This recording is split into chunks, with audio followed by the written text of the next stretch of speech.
wabarakatuh. Halo Bapak Ibu Guru hebat dimanapun Anda berada. Perkenalkan, saya Reti Sudarsi, CGP Angkatan ke-7, kelas 6B dari SMA Negeri 1 Wates, Kabupaten Kulon Progo, Daerah Istimewa Yogyakarta. Dalam kesempatan ini, saya akan menyampaikan aksi nyata modul 1.4 tentang penerapan budaya positif, khususnya di SMA Negeri 1 Wates. Sebelum saya menyampaikan tentang apa yang sudah saya lakukan untuk menerapkan budaya positif tersebut, terlebih dahulu akan saya sampaikan tentang rancangan tindakan untuk aksi nyata. Untuk latar belakang, rancangan ini dibuat berdasarkan keadaan di mana saya dan murid-murid saya belum pernah membuat keyakinan serta kesepakatan kelas berdasarkan kebajikan universal. Tujuannya, dengan menerapkan kesepakatan dan keyakinan kelas tersebut, saya menginginkan adanya budaya positif yang tumbuh di dalam kelas yang saya ampu. Selanjutnya, tolak ukur bukti yang bisa dijadikan indikator bahwa tindakan berjalan dengan baik adalah adanya pembiasaan penerapan budaya positif di lingkungan kelas oleh murid. Kemudian pelaksanaan tersebut dilaksanakan antara tanggal 2 Januari hingga tanggal 31 Januari tahun 2023.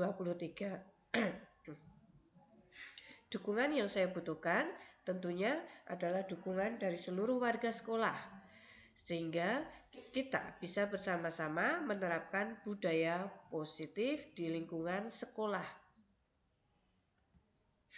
Selanjutnya, sebelum saya membuat rencana tindak lanjut, saya melaksanakan kegiatan yaitu dengan berbagi pengetahuan mengenai 5 kebutuhan dasar hidup manusia kepada teman sejawat saya. Kemudian saya juga berbagi pengetahuan mengenai posisi kontrol tentang bagaimana seorang guru mengontrol murid-muridnya berdasarkan posisi kontrol yang sudah saya pelajari. Untuk selanjutnya, gambar ini menunjukkan bahwa saya membuat keyakinan kelas dan juga kesepakatan kelas dengan menggunakan aplikasi WhatsApp. Dan untuk selanjutnya, ini adalah rekaman video saat saya menyampaikan pemaparan tentang 5 kebutuhan dasar hidup manusia. Bapak Ibu, ini adalah diagram 5 kebutuhan dasar manusia menurut Diane Gosel. Dan kebutuhan yang paling utama itu adalah kebutuhan untuk bertahan hidup. Dan sebenarnya kebutuhan untuk bertahan hidup itu bukan hanya untuk milik manusia ya, tapi semua makhluk hidup. Yang membedakan dengan makhluk lain itu adalah keempat kebutuhan yang lainnya. Kebutuhan yang kedua yaitu kebutuhan kasih sayang dan rasa diterima. Bagaimana kita bisa bersosialisasi dengan orang-orang yang ada di sekitar kita dan merasa dicintai serta dibutuhkan. Kemudian kebutuhan yang ketiga yaitu adalah kesenangan. Kita bisa mendapatkan rasa senang itu jika kita mendapatkan apa, dan setiap orang itu berbeda-beda. Kebutuhan yang ketiga yaitu kebutuhan akan kebebasan. Dan kebebasan bagi setiap individu itu juga berbeda-beda, tergantung dari masing-masing orang menganggap kebebasan itu seperti apa. Kalau saya secara pribadi menganggap saya mendapatkan atau kebutuhan kebebasan saya terpenuhi jika saya satu, bisa mengerjakan tugas saya dalam pekerjaan tanpa harus disusok-susokke. Itu artinya saya bebas. Tanpa harus ketika saya bisa mengerjakan tugas saya sesuai dengan apa yang saya pahami, tanpa harus kudu ngene dan kudu ngene. Itu kebebasan menurut saya. Kemudian yang terakhir itu, tapi tidak semua orang sebenarnya membutuhkan ini ya, itu adalah power atau kekuasaan, hasrat untuk memimpin. Dan setiap orang tidak memiliki rasa ini. Terkadang hanya sampai 4 kebutuhan saja mereka sudah merasa terpenuhi. Begitu Bapak Ibu. Dan selanjutnya ini adalah aksi nyata yang saya lakukan setelah saya merumuskan tindak lanjut, yaitu saya dengan melakukan pengimbasan tentang penerapan budaya positif pada rekan sejawat saya yang ada di Forum Musyawarah Guru Mata Pelajaran Bahasa Inggris Kabupaten Kulon Progo. Pelaksanaannya adalah pada tanggal 30 Januari tahun 2023. Dan ini adalah video saat saya menyampaikan materi tentang penerapan budaya positif.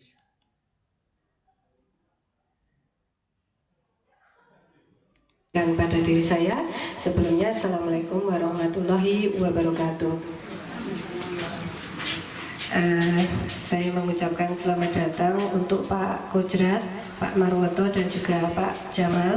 Mohon izin saya di sini mau menyampaikan ilmu yang sudah saya dapatkan, dan saya juga mau minta izin pada Bu Heni, kemudian Bu Ning, Bu Oktina, Bu Tini, Bu Hartini, karena saya memberanikan diri untuk menyampaikan materi yang sedang dipelajari, yaitu tentang penerapan budaya positif di sekolah.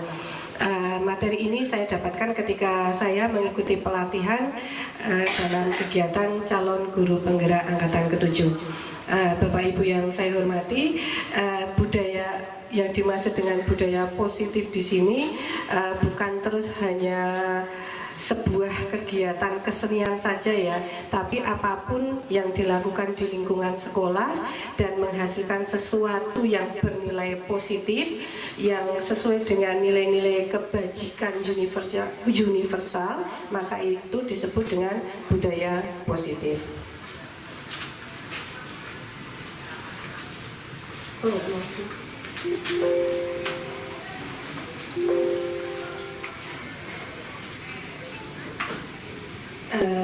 Bapak Ibu, berikut saya ini adalah contoh penerapan budaya positif yang ada di sekolah saya. Mungkin di sekolah Bapak Ibu juga menerapkannya, yaitu ketika pagi kita melaksanakan salam pagi yang salah satu tujuannya adalah untuk mengurangi angka keterlambatan murid.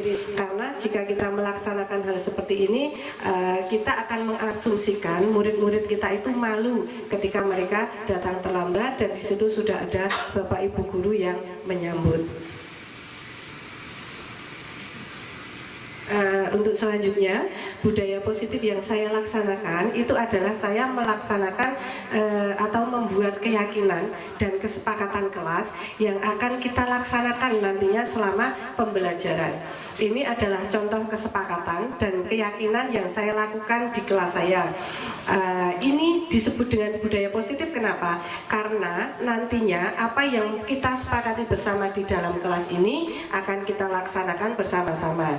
Dan jika nantinya ada salah satu murid kita yang melenceng atau tidak sesuai dengan apa yang sudah dibuat, itu maka kita akan mengembalikan lagi pada kesepakatan yang sudah kita buat. Contohnya ya, itu adalah ini. Saya yang paling suka itu ini, menghargai teman dan guru yang sedang presentasi dengan memperhatikan dan menyimak. Itu bukan saya yang meminta mereka menulis ya, tapi saya mengirimkan link Jamboard, kemudian anak-anak saya minta untuk menuliskan di situ, kemudian itu tertampang di LCD, jadi anak-anak bisa melihat langsung dan berakhir tepat waktu, baik itu untuk guru dan murid. Dan di kelas lainnya kesepakatan itu bisa berbeda.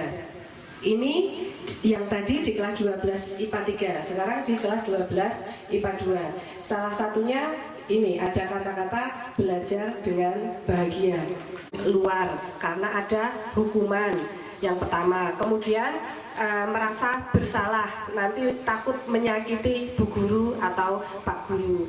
Kemudian adakah Bapak Ibu Guru yang memposisikan diri sebagai teman? Ada tidak? Pernah? Oh ya, Pak Jamal. Terus waktu itu apa yang dilakukan Pak Jamal ketika memperlakukan muridnya sebagai teman? Diajak ngobrol ke kantin atau bagaimana Pak Jamal? Oh, ditraktir ya. Ketika itu melakukan sebuah prestasi atau melakukan kesalahan? Oh pakai oh ya. Kemudian apakah murid tersebut jerah, maksudnya tidak mengulang kesalahannya ataukah tetap berlanjut? Ada yang berlanjut, ada yang berhenti, maksudnya lebih komunikatif, lebih terbuka, lebih sering curhat dan sebagainya.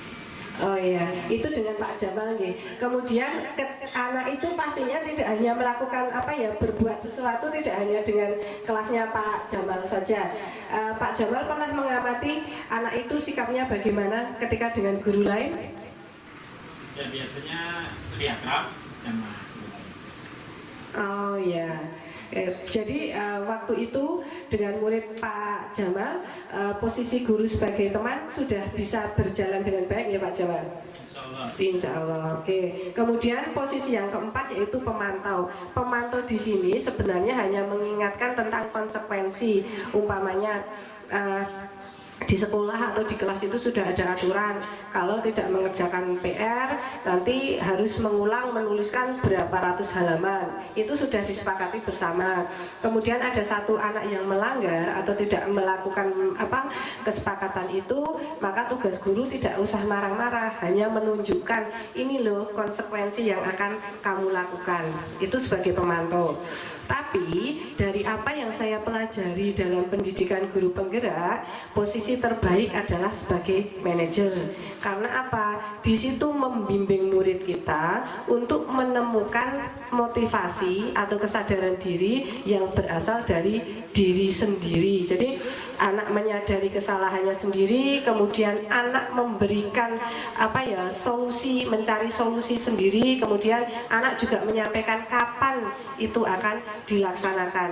Sebagai guru hanya membimbing saja. Jadi tidak perlu kamu harus begini, begini dan sebagainya. Seperti itu. Mungkin sebelum saya lanjutkan ada yang ingin disampaikan atau ingin menanggapi? Membutuhkan lingkungan yang positif. Peraturan kelas jelas sudah dibuat oleh sekolah, sedangkan keyakinan kelas itu bisa dibuat berdasarkan kesepakatan guru dengan murid masing-masing. Jadi bisa saja saya mengajar bahasa Inggris, Miss Charma mengajar bahasa Inggris, tapi karena kelas kita guru juga berbeda, mungkin keyakinan dan kesepakatan yang dibuat juga berbeda-beda, seperti itu. Selanjutnya ini adalah suasana kelas saya ketika saya melakukan meminta anak untuk membuat kesepakatan dan keyakinan bersama yang akan kita sepakati dan kita yakini bersama. Dan ini saya lakukan setiap awal sebelum pembelajaran. Jadi maksudnya setiap awal itu tidak setiap kali mau KBM terus melakukan ini, tidak ya, tapi di awal semester. Ini juga masih contoh ya. Itu tentang budaya positif yang bisa saya sampaikan. Saya menunggu respon dari Bapak Ibu akan apa yang sudah saya sampaikan. Kira-kira berapa lama Bu Endang? Nah, SMA Negeri 1 Girimulyo juga anak-anaknya luar biasa. Saya lebih ke manajer, Bu. Oh iya. Saya Bisa diceritakan Bu sebagai manajernya, malah jenengan sudah sebagai manajer ya? Enggak, itu luar biasa ya. Ternyata dalam pengolahan anak itu ternyata kok saya sudah menuju ke sana tadi. Gitu. Jadi anak saya minta untuk merefleksi kesalahannya itu seperti apa, dan dia itu biar memperbaiki dirinya sendiri. Toh yang memperbaiki bukan orang lain tapi dirinya sendiri, biar menyadari bahwa itu adalah kesalahan dia, bukan orang lain yang menyalahkan. Mau orang tua mau bagaimanapun tetap bahwa anak itu setiap hari seperti itu saja. Tapi tolong coba kamu mendapatkan apa setiap detik, jam, hari, minggu, bulan, tahun itu apa yang sudah perubahan positif apa yang ada, seperti itu kan. Ternyata anak itu kan memang belum seperti itu saja gitu kan. Coba perbaiki sekarang, introspeksi pada diri sendiri, bercermin setiap langkah hidup kamu itu seperti apa. Jadi seperti itu Bu. Jadi saya biar anak merefleksi dirinya sendiri, kesalahan dia yang lakukan seperti apa ya. Alhamdulillah ada yang berubah, ada yang masih dablek. Nah, seperti itu. Itu saja Bu Desi. Terima kasih. Demikian tadi video pemaparan tentang penerapan budaya positif dan respon yang didapat setelah adanya pemaparan budaya positif. Dan berikut adalah gambar kesepakatan dan keyakinan kelas yang dibuat oleh murid-murid saya. Ini adalah contoh kesepakatan dan keyakinan kelas di kelas 12 MIPA 2. Di sini hal yang paling utama itu anak menuliskan menghargai orang lain yang sedang berbicara. Kemudian ada kata-kata disiplin piket, kemudian berkata sopan. Sekali lagi bahwa kesepakatan dan keyakinan kelas ini dibuat oleh murid dengan bimbingan guru. Berikut ini adalah kesepakatan dan keyakinan kelas di kelas 12 MIPA 3. Dan salah satu hal yang berkesan adalah menghargai teman dan guru yang sedang presentasi dengan memperhatikan dan menyimak. Kemudian ada juga kata-kata berkata sopan dan tidak kasar. Selanjutnya berpakaian dan beratribut sesuai aturan yang berlaku. Dan kesepakatan serta keyakinan berikutnya ada di kelas 12 IPS 1. Ini ya, berbicara dengan sopan sesuai tempat, porsi, dan waktu. Kemudian jangan benci teman sekelasmu. Jadi sekali lagi keyakinan dan kesepakatan kelas ini dibuat oleh murid, guru hanya memberikan bimbingan. Dan ini adalah gambar suasana saat murid-murid saya membuat keyakinan serta kesepakatan kelas dengan menggunakan aplikasi Jamboard. Mereka menggunakan HP mereka untuk kegiatan yang menyenangkan, dan selanjutnya apa yang mereka tuliskan bisa langsung dilihat di LCD yang terpampang di depan kelas. Berikut ini adalah salah satu contoh pelaksanaan budaya positif, yaitu salam pagi. Salah satu tujuan dilaksanakannya salam pagi adalah untuk menekan angka keterlambatan murid.